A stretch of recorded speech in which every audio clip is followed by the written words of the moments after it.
حضرت فاطمۃ الزہرا کا اپنے بابا نبی کریم صلی اللہ علیہ وآلہ وسلم سے محبت کا قصہ۔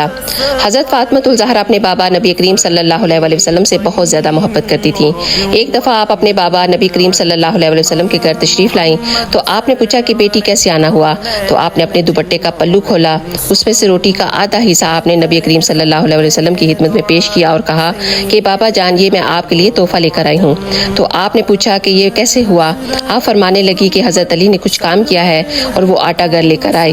میں نے ایک روٹی حسن کو، ایک روٹی حسین کو اور ایک حضرت علی نے کھائی ہے، لیکن جب میں اپنی روٹی کھانے لگی تھی تو مجھے خیال آیا کہ شاید میرے بابا نے کچھ نہ کھایا ہوگا، تو یہ روٹی کا آدھا حصہ میں آپ صلی اللہ علیہ وسلم کی خدمت میں پیش کرتی ہوں، پلیز اسے قبول فرما لیں۔